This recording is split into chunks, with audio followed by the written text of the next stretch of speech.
Welcome to Amplify Your Mindset with Ricky Kalman. Motivational speaker, mindset expert, and celebrity hypnotist Ricky Kalman has amazed audiences around the world. Kalman empowers his audience with simple but powerful techniques to boost confidence and belief toward their goals and to exceed their own personal and professional expectations. Each episode features business leaders, motivators, and incredible individuals who share how mindset has contributed to their success. Put awareness and action into your life with the confidence that you'll succeed at the things you want to make happen. Here is Ricky Kalman.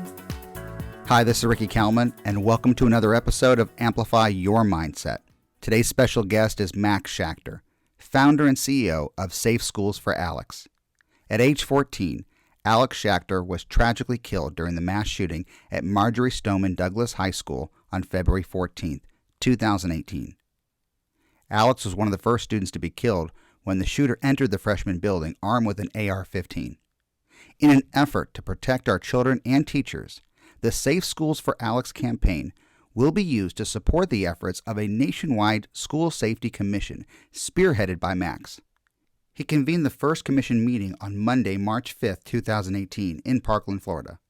Over 25 school safety experts from across the United States help identify state-of-the-art school safety guidelines and best practices, including methods that will enable the commission to develop a blueprint to make schools safe nationwide. It is an honor and a privilege to have you on. Welcome, Max Schachter. Thank you, Ricky. I'm a dad, you know that. I have two girls. This is an interview that I've been waiting to do since I met you. I'm excited to talk to you. I know that it's tough for you. I know that you've done tons of these interviews nationwide, major press, every media outlet that there is you've talked to. I'm sure it's not easy, and I do appreciate your time, and I know that our listeners, people out there, would love to hear what's going on with you, what's been happening, how much you have done since February, which is amazing to me. So let's get right into it. I'm gonna let you just kind of guide this interview, where this is gonna be casual conversation, and I'll let you begin. Okay.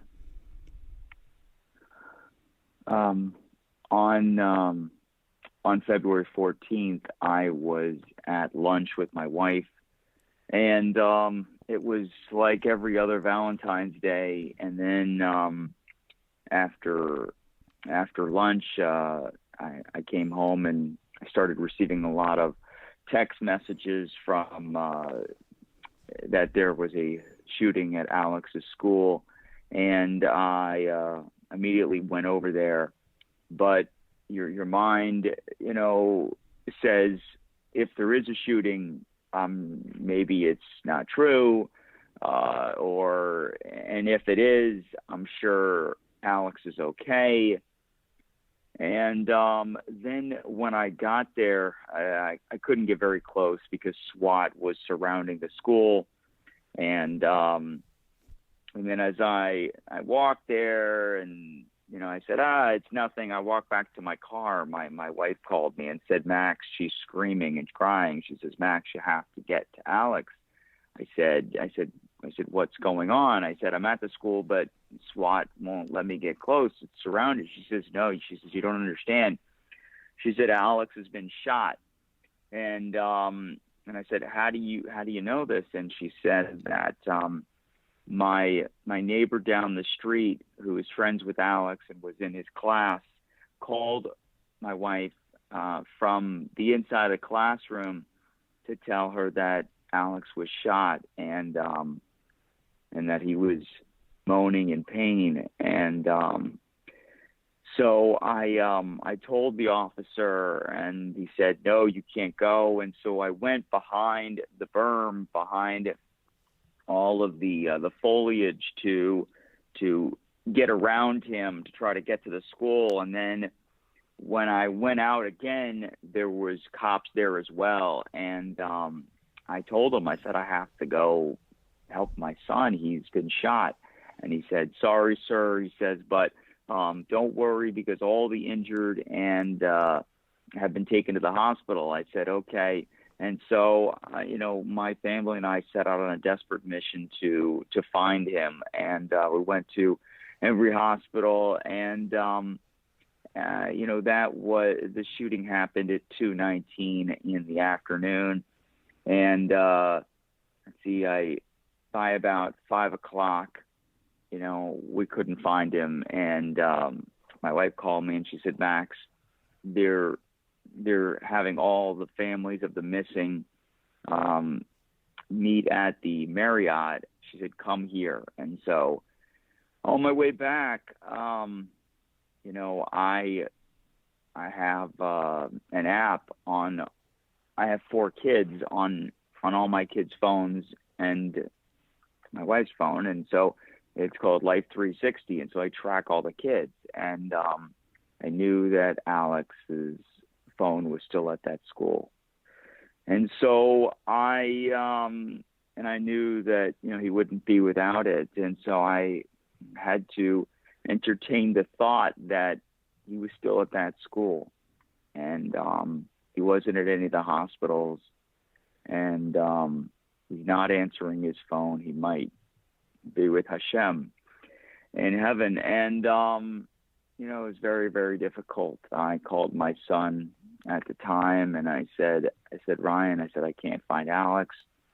And he said, Dad, it'll be okay. I said, no, you don't understand, Ryan. I said, Alex might not have made it. And he said, Dad, we will be okay. And, he was really my rock through a lot of that first couple of days. And, then we went to the Marriott and we waited there about from 5 o'clock till 1 a.m. And those 8 hours were the worst 8 hours of my family's life. I kind of had a feeling that we were going to get the bad news that nobody ever wants. Right. And so then after at 1 o'clock, we found out that Alex, had been murdered. And, then I started out on this mission of trying to fix this problem. Thank you for going through that. How soon after did this mission start? I mean, what was going through your head as far as now I need to do something? I guess I'm curious, was it 5 days? Was it a week? Was it just this little, what sparked you and how quickly did it happen? The Jewish religion says that you have to, you have to bury your loved ones in a very short period of time. And we sit Shiva and we mourn their loss for a number of days. And it was during Shiva when I had my family over. They said, Max, we've got to try to do some good here. And, we've got, Alex was in the marching band and he loved music. He was in the band in middle school and he really flourished and found something that he loved.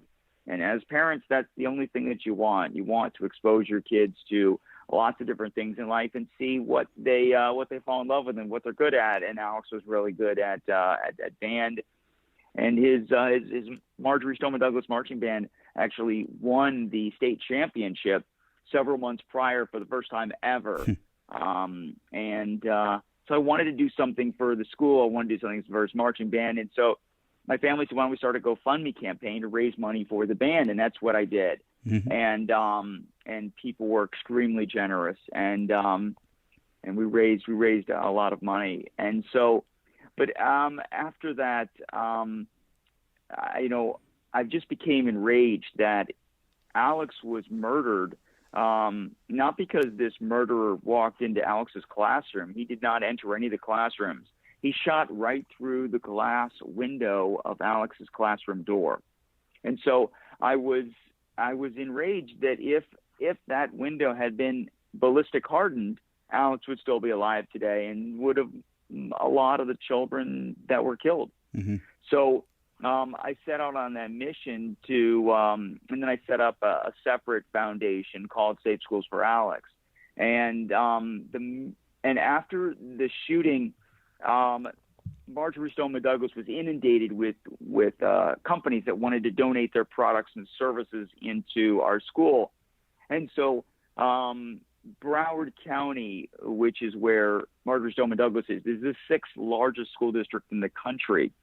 And Broward County was a mess, still is a mess. And so they said to me, will you help us? And so I was tasked with vetting all those companies that wanted to donate their products and services into the school to make the school safe. And so just to give you an example, after the Santa Fe high school shooting, they where 8 children and two teachers were killed. They formed a school safety committee. And they told that school safety committee, we now want you to go on Google and come back to us with your recommendations. So I said, God, schools have no idea. They are just lost how to make the school safe. They shouldn't be asking the father of a victim who just lost his son. They shouldn't be asking the mother, a mother in Santa Fe, Texas, to go on Google to find out how to make their school safe. Right. So, schools are, educational institutions. They're worried about educating our youth and creating, good citizens and to, enrich them to go to college and educate them. The last thing they need to be worrying about is to become security experts. And so my mission has been, after February 14th, to create best practices and to create a centralized repository in the federal government so that of national school safety best practices. And the reason is I didn't understand. We have fire codes to protect our children from dying in a fire, and it's worked. Kids haven't died in a fire in 60 years. After 9/11, we fixed the airports. We hardened the airports. After the Oklahoma City bombing, we hardened the federal buildings, and it's worked. But it's been 20 years since Columbine, and nothing's happened. No positive progress at all. And I think the reason is because schools don't know what to do, number one. And I made it my mission to solve that problem and create a set of best practices. So after the shooting, after every mass shooting in this country, the governor of the state forms an investigative commission to investigate the shooting, and that's what happened in Florida. Governor Scott formed a commission made up of 15 individuals, sheriffs and police chiefs from around the country. I'm one of those commissioners. And so I've been dedicating my life to being on this commission. It's very, very painful. The November meeting, we watched a video from inside the building where Alex was murdered. It's just absolutely horrible.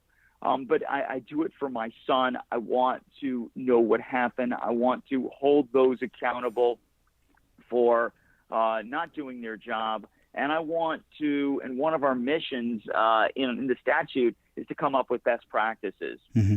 So our report is coming out January 1st. And there's going to be a lot of lessons learned, a lot of best practices. And it is these best practices that I want to have all schools around the country know of. And the other piece is after the shooting, Donald Trump formed a commission as well on the federal level. Betsy DeVos is the head of that. That's called the Federal Commission on School Safety.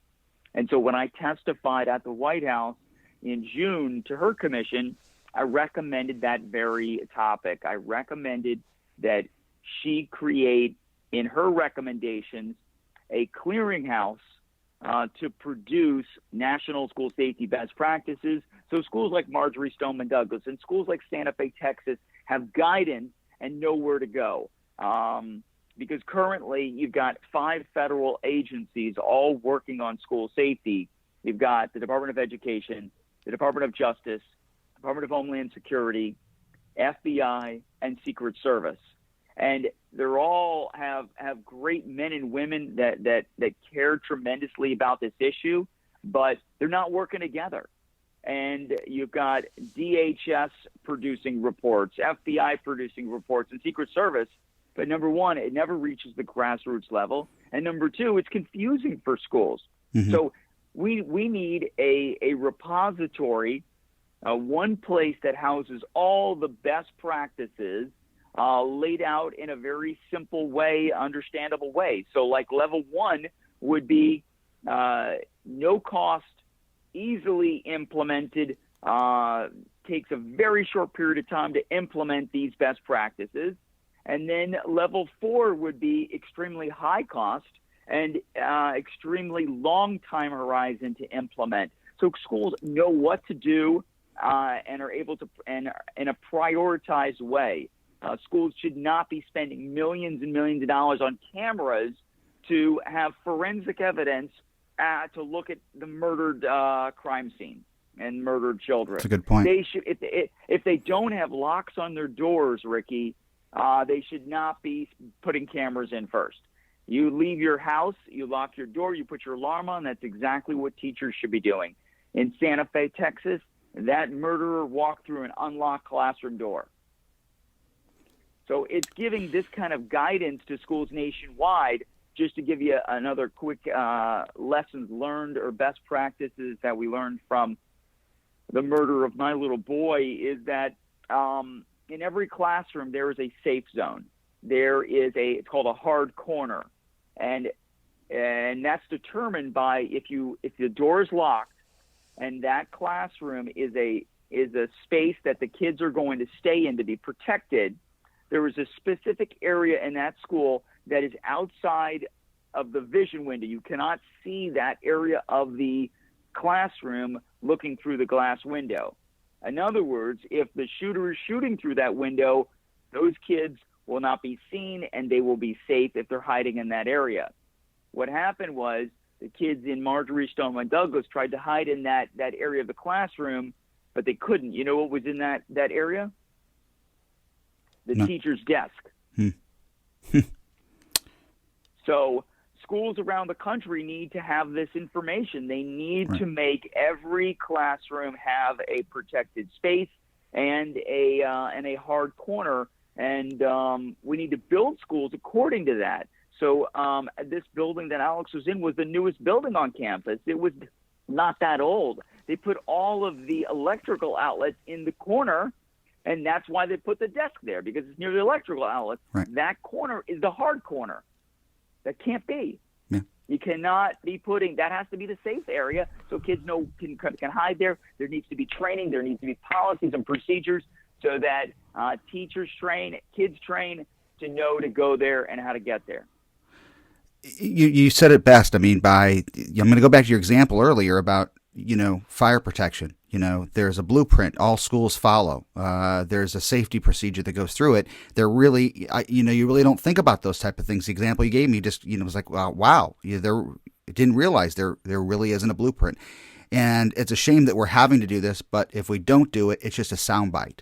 And what you're sharing with everybody right now are the things that we do not hear in the sound bites on news. We hear that 5 seconds to a 3-minute interview about what should be done about school safety. But this is practical information that needs to get out there, and you're actively doing it. And the beauty of this is going back to it.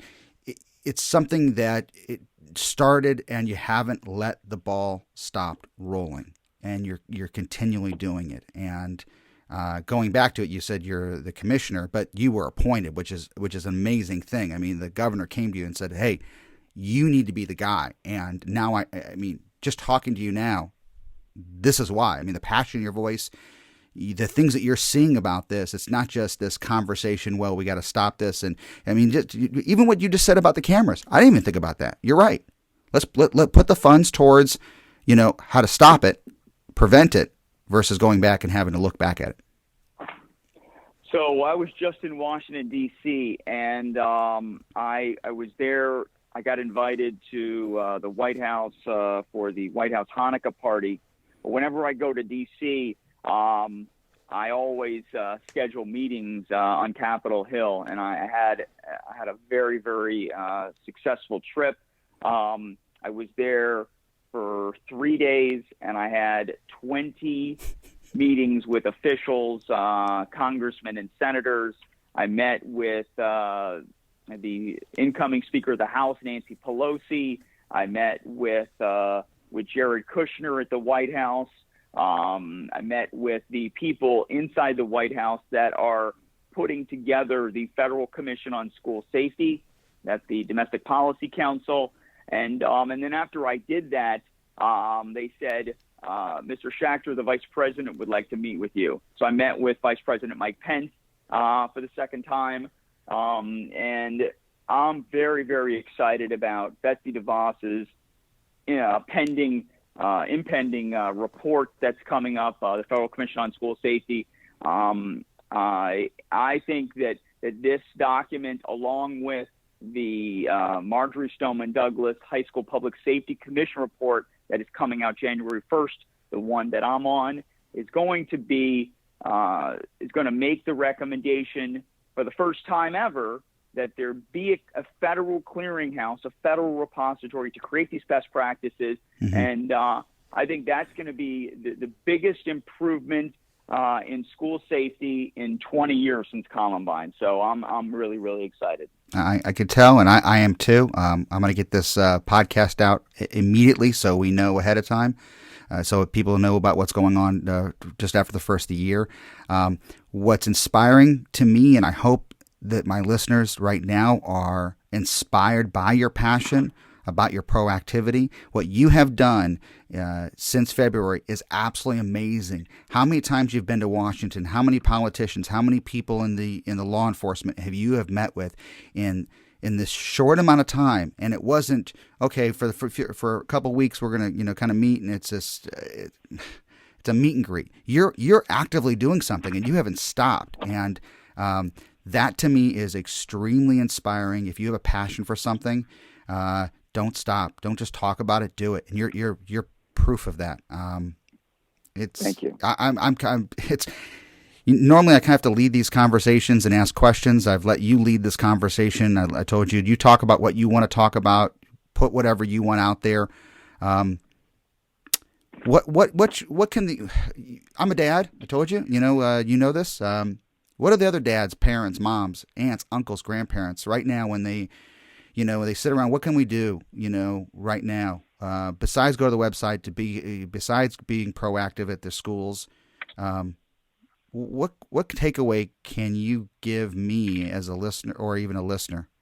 I think the main reason that these school, mass murders continue to happen is because most parents don't think it's going to happen to their school. And part of the problem, or a big part of the problem, is that in Florida, and I would say in most of the country, schools do not report accurately and truthfully the amount of bullying, harassment, abuse, sexual assault, battery. Do not report these statistics to the state. So, for instance, I know specifically in Florida that schools do not do that. Marjory Stoneman Douglas, between 2014 and 2017, reported 0 cases of bullying, trespassing, harassment. Excuse my French, it's a bunch of BS. It's a bunch of lies. The garbage in is garbage out. So what happens is people are living under this false sense of security. And so when they look to move to an area, Parkland, my city, was ranked the 15th safest place to live in the country 2 days before the mass murder, because the schools are not accurately and lying about the crime on campus. So as a result, people are blind and they're living in this non-reality. If we can fix this, and make schools accurately report their crime, then parents will have an accurate picture of their school. They will then put pressure on the school to make their school safe. But schools are incentivized. They don't want to show crime. They don't want people to really know. But that needs to change. It needs to change. For instance, in the Florida Department of Education, they say you have to report these statistics accurately, but there's no teeth to it. There's no enforcement arm. Mm-hmm. And so the commission that I'm on is going to fix that. But, it's a big, big problem. If people don't think that there's going to be a school shooting, they're not going to make their schools safe. And it's just these mass murders are going to continue to happen. Get active. Don't assume. It's something that I always say, even if you ask a question, don't assume that, somebody's going to forget that you asked it. Even like when I'm referring to my kids, referring to other people, I'm not going to assume anything. I'm going to ask the same question. I'm going to keep asking it, and I'm going to try and engrave it, and try to get information, from my own kids, what's going on? Talk to me. Well, everything's fine. No, I need to know. I want to know. I'm here for you. I'm a bulletin board. You don't have to tell me everything, but everything okay? Yes. Now, I want to hear more than just yes. Get proactive with the schools. Get parents talking is what you're saying too. It's a start. I guess I could ask a question. Where do you see yourself in 1 year from now? And I kind of already probably know the answer to that. I really hope that you're still staying heavily involved with this. I hope more people follow you. I hope you build more leaders. I hope your inspiration inspires people to be just like you. So you're not alone. And you're not, because I guarantee you people are listening to this going, you're not alone. And I really do hope more people follow. If anyone listening to your show wants Safe Schools for Alex to help them make their school safe, please reach out to us on our website, and we will do that. So thank you so much for having me today and getting my message out. Max, thank you. I'm going to say the website again. It's safeschoolsforalex.org. Again, thank you, Ricky. Thank you, my friend. You take care, be well, and I hope to talk to you really soon. Thank you so much, Ricky. Bye-bye. You have been listening to Amplify Your Mindset with Ricky Kalman.